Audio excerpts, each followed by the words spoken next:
করার জন্য তারা যেন নিষ্পাপ হয়ে যায়, এই দোয়াটা আল্লাহ কবুল করেছেন কি রাসূল নিশ্চিত দেন নাই। তবে তিনি বলেন যে আমি আশা করি এটাও আল্লাহ কবুল করেছেন।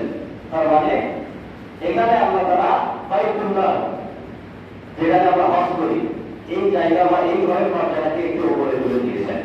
তবে জেরুজালেমের মর্যাদা কোনো অংশে কম নয়, অধিকাংশ নবী রাসূলের জন্মস্থান এখানে ছিল। মহান রব্বুল আলামিন সাল্লাল্লাহু আলাইহি ওয়াসাল্লামের পরিচালনা কবুল করেছেন রাসূল বলেন দিয়েছে। এরপরে এই যে এখানে শক্তিশালী একটা রাষ্ট্র কায়েম করলেন সাল্লাল্লাহু আলাইহি ওয়াসাল্লাম, এরপরে বনি ইসরাঈল আবার নাফরমানি শুরু করে দিল। এমনকি এই জেরুজালেমের বাইতুল মাকদাস পবিত্র মসজিদের মধ্যে তারা মূর্তি পূজা শুরু করে দিল। যখন সাল্লাল্লাহু আলাইহি ওয়াসাল্লাম মারা গেলেন, আমরা যেটা বাইতুল মাকদাস হিসেবে চিনি সোনালী কালার একটা গম্বুজ, অধিকাংশ মানুষ যেটা চিনি বা মিডিয়াতে যেটা দেখায়, আসলে এইটা কিন্তু বাইতুল মাকদাস না। এইটা কিন্তু বাইতুল মাকদাস না, এটা বাইতুল মাকদাস না। বাইতুল মাকদাস কোনটা? যেটা সোনালী কালারের গম্বুজ রয়েছে এইটাকে বলা হয় দোরমার রক। এইটা নির্মাণ করেছিলেন রাসূল সাল্লাল্লাহু আলাইহি ওয়াসাল্লামের মৃত্যুর পরে হিজরি 63 হিজরিতে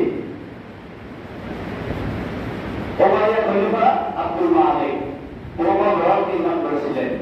আর সুলাইমান আলাইহিস সালাম যুদ্ধের মাধ্যমে যে বাইতুল মাকদাসটা নির্মাণ করেছিলেন, বর্তমান যেটা বাইতুল মাকদাস তার নিচে আছে এবং নিচে ঢোকানোর ব্যবস্থা আছে, নিচে যাওয়ার ব্যবস্থা আছে।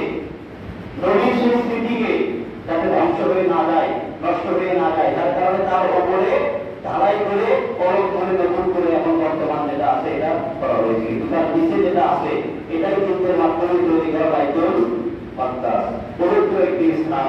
ইহুদিদের কাছে এটা পবিত্র স্থান, মুসলিমদের কাছে এটা পবিত্র স্থান, খ্রিস্টানদের কাছে এটা পবিত্র স্থান।